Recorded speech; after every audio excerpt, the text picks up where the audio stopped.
Hello everyone, I welcome you again on this 10 minute study series. So the topic of our today's discussion is investment management part 3 itself. So हम लोगों ने last sessions में part 1 और part 2 के बारे में discussion कर लिया था. आज के सेशन को हम लोग स्टार्ट करेंगे विद द पोर्टफोलियो मैनेजमेंट.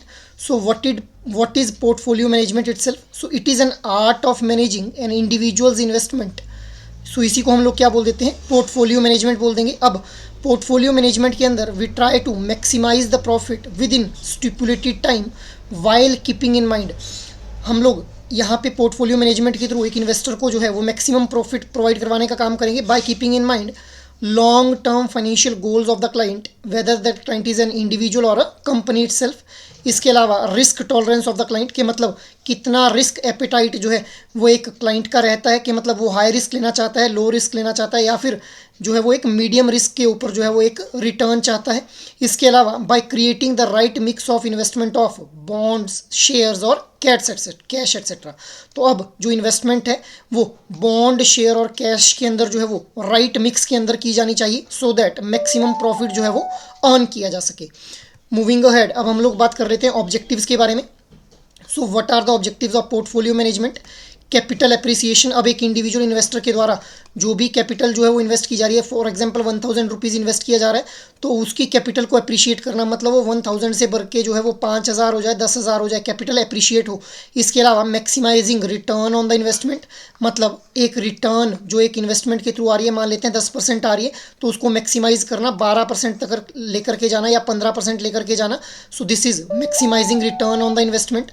इसके अलावा to improve the overall proficiency of the portfolio. अब हम लोगों को हम लोग जानते हैं कि एक पोर्टफोलियो के अंदर मल्टीपल काइंड ऑफ सिक्योरिटीज़ रहती हैं. सो हम लोगों को उन सिक्योरिटीज़ के ऊपर इंडिविजुअली तो रिटर्न को मैक्सिमाइज करना ही है, साथ ही साथ ओवरऑल पोर्टफोलियो की जो प्रोफिशिएंसी है उसको भी इम्प्रूव करना है. इसके अलावा next objective is risk optimisation. So minimum risk के ऊपर मैक्सिमम रिटर्न प्रोवाइड करवाना, this is also an objective of portfolio management. Allocating resource optimally, resources को ऑप्टिमली एलोकेट करना. Ensuring the flexibility of portfolio, मतलब फ्लेक्सिबिलिटी ऑफ पोर्टफोलियो से यहाँ पे क्या मतलब है कि एक पोर्टफोलियो के अंदर ब्लेंड ऑफ सिक्योरिटीज़ हम लोगों को देखने को मिलता है. सो अलग अलग तरह की सेक्टर वाइज जो है वो सिक्योरिटीज़ के अंदर इन्वेस्ट करना, या फिर अलग अलग सिक्योरिटीज़ जैसे बॉन्ड्स हो गया, शेयर्स हो गया, डिवेंचर्स हो गया, इनके अंदर जो है वो इन्वेस्ट करवाना. इसके अलावा protecting earning against market risk. So market risk के अगेंस्ट जो अर्निंग हो रही है उसको प्रोटेक्ट करना, कि ऐसा नहीं है कि मार्केट अगर फॉल कर रही है तो उस केस में जो अर्निंग है वो कम हो जाए, और अगर वो राइज करे तो उस केस में राइज हो जाए, मतलब मार्केट रिस्क से बचाना अपनी अर्निंग्स को एक क्लाइंट के लिए. So these are the objectives of portfolio management. Moving ahead, अब हम लोग बात कर लेते हैं 3 की elements in the portfolio management. So first one is asset allocation. Asset allocation के अंदर हम लोग देखते हैं strategic distribution of investment among different asset classes. अब these asset classes can be stocks, bonds, cash और इवन अल्टरनेटिव एसेट्स, जिनके बारे में हम ऑलरेडी बात कर चुके हैं. अल्टरनेटिव एसेट्स के अंदर आर्ट एंड एंटिक्विटीज़, कमोडिटीज़, या फिर विंटेज कार्स, या फिर ओल्ड वाइन जैसी जो एंटिटीज़ हैं ये आ जाती हैं. So a mix of asset provides balance and protect against the risk.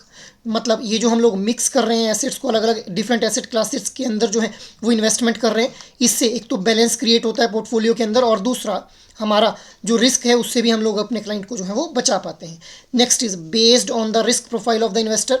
अब हम लोग जो है वो रिस्क प्रोफाइल को जो है वो एनालाइज करते हैं इन्वेस्टर की, कितना रिस्क लेने का उसका एपेटाइट है. फॉर एग्जांपल एक कंजर्वेटिव जो इन्वेस्टर है उसका वो जो है वो रिस्क एवर्स होगा, so he want to more allocation towards debt और ब्लू चिप फंड्स, जहाँ पे जो है वो हाई रिटर्न्स. अब हम लोगों ने यहाँ पे देखा इस एग्जांपल के अंदर जो कंजर्वेटिव इन्वेस्टर है वो रिस्क एवर्स रहता है, मतलब वो जो ज़्यादा रिस्क नहीं लेना चाहता है. He want to allocate more of his funds towards debt और ब्लू चिप फंड्स, जहाँ पे हम लोगों को एक स्टेबल रिटर्न जो है वो देखने को मिल जाती है. सो मूविंग अहेड, अब हम लोग बात कर लेते हैं डाइवर्सिफिकेशन के बारे में. सो डाइवर्सिफिकेशन क्या है? Diversification spreads risk and reward with in an asset class और बिटवीन द क्लासेज इटसेल्फ. मतलब अगर हम लोगों ने एक पोर्टफोलियो के अंदर कुछ इन्वेस्टमेंट जो बॉन्ड्स के अंदर की, कुछ शेयर्स के अंदर की, कुछ स्टॉक्स के अंदर की, और कुछ हम लोगों ने म्यूचुअल फंड्स के अंदर इन्वेस्ट कर दिया। सो हम लोगों ने यहाँ पे किया कि डाइवर्सिफिकेशन कर दी, मतलब डाइवर्सिफिकेशन एक तो अलग अलग एसेट्स के अंदर, और अगर हम लोगों ने शेयर्स के अंदर इन्वेस्ट किया तो हम लोगों ने कुछ ऑयल सेक्टर की कंपनीज के अंदर इन्वेस्ट कर दिया, कुछ हम लोगों ने जो है वो आईटी सेक्टर की कंपनीज के अंदर इन्वेस्ट कर दिया। तो हमने एसेट के अंदर भी जो है वो डाइवर्सिफिकेशन कर दी, और यहाँ पे हम लोग जो है वो एक प्रूडेंट स्ट्रेटेजी को यूज़ करते हैं which creates a diversified investment basket for broader exposure. अब it aims to capture overall sector returns and reduces short term volatility, मतलब जो शॉर्ट टर्म में चेंजेस आते हैं उनके अगेंस्ट जो है वो हमारा जो पोर्टफोलियो अफेक्ट ना हो। सो ये भी हमारा जो है वो एक एम रहता है इस डाइवर्सिफिकेशन करने का। सो जो रियल डाइवर्सिफिकेशन है that spans securities, economic sectors and geographical regions itself. Moving ahead, अब हम लोग बात कर लेते हैं third element of portfolio management की, दैट इज रीबैलेंसिंग। रीबैलेंसिंग के अंदर हम लोग देखते हैं रेगुलर प्रोसेस, यूजुअली एनुअली जो है वो इसको रिस्टोर किया जाता है to restore a portfolio to its original target allocation. जो ओरिजिनल में एक्चुअल में अंदर जो हम लोगों ने स्टार्टिंग के अंदर जो इस पोर्टफोलियो के लिए टारगेट एलोकेट किया था उस प्रोसेस को जो है वो रिस्टोर करना, इसी को हम लोग जो है वो रीबैलेंसिंग बोल देते हैं। It prevents deviation caused by market fluctuation. अब मार्केट में कई बार हम लोगों को बूम देखने के लिए मिलता है, कई बार रिसेशन देखने के लिए मिलता है। सो इसके अगेंस्ट जो है वो डेविएशन जो हमारे पोर्टफोलियो के अंदर आती है उससे बचाने का काम करता है रीबैलेंसिंग। इसके अलावा it captures gains and maintains the portfolio original risk reward balance. Actual में जो हम लोगों ने जितना रिस्क इसके साथ एसोसिएटेड था और जितना रिटर्न इससे आना था उसको जो है वो मेंटेन करने का काम करता है रीबैलेंसिंग जो एलिमेंट रहता है हमारा पोर्टफोलियो मैनेजमेंट का। For example, imagine that a portfolio shift from 70% equity to 80% after a market rally, it increasing the risk itself. So this is rebalancing. Moving ahead, अब हम लोग बात कर लेते हैं टाइप्स ऑफ पोर्टफोलियो मैनेजमेंट के बारे में। सो सबसे पहले हम देखते हैं active portfolio management which aims to outperform market indices. जो मार्केट रेट है उससे ज़्यादा रिटर्न यहाँ पे जो है वो देने की कोशिश करता है एक्टिव पोर्टफोलियो मैनेजमेंट के अंदर। Portfolio manager actually buys and sells the securities potentially generating higher returns but with the increased risk itself. Next is passive portfolio management. So it seeks to mimic index performance, मतलब जिस rate जो market rate से हम लोगों को return निकल के आ रही है उसी रिटर्न को जो है वो हम लोग अपने पोर्टफोलियो के थ्रू भी अचीव करने की कोशिश करते हैं in this passive portfolio management by investing in same securities with similar weights known as index investing.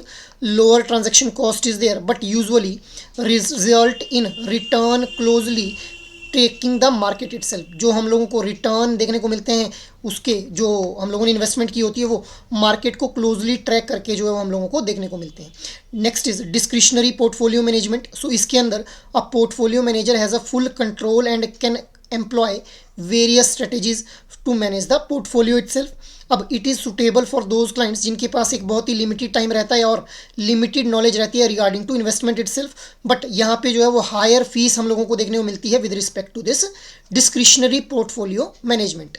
Next one is non discretionary portfolio management. So non discretionary portfolio management के अंदर अब जो पोर्टफोलियो मैनेजर रहता है वो सिर्फ investment के ideas देता है और फाइनल डिसीजन जो है वो इन्वेस्टर का रहता है इसके अंदर, who is responsible for the execution itself. So it operates in a advisory capacity. So these are the types of portfolio management.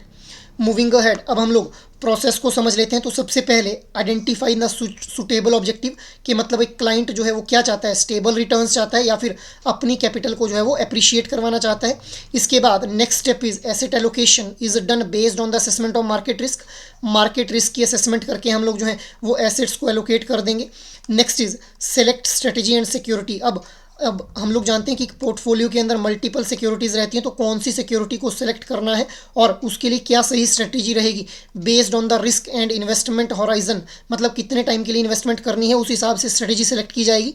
Next is investment will be done by implementing the portfolio by investing itself. उसके बाद next step के अंदर उस जो portfolio है उसकी regular evaluation की जाएगी और रीबैलेंसिंग करने की कोशिश की जाएगी। Moving ahead, now try to answer out this question, guys. Under which of the following type of portfolio management will a manager track the index to generate similar return to the index? Your options are active portfolio management, passive portfolio management, non-discretionary management, या फिर none of the above. So what should be the right answer? Try to answer out in your comment box. Last session में मैंने आप लोगों से question पूछा था, supporting activities like operations and technology to an investment bank are provided by front office, middle office, back office या फिर none of the above. So the right answer for this question will be back office itself.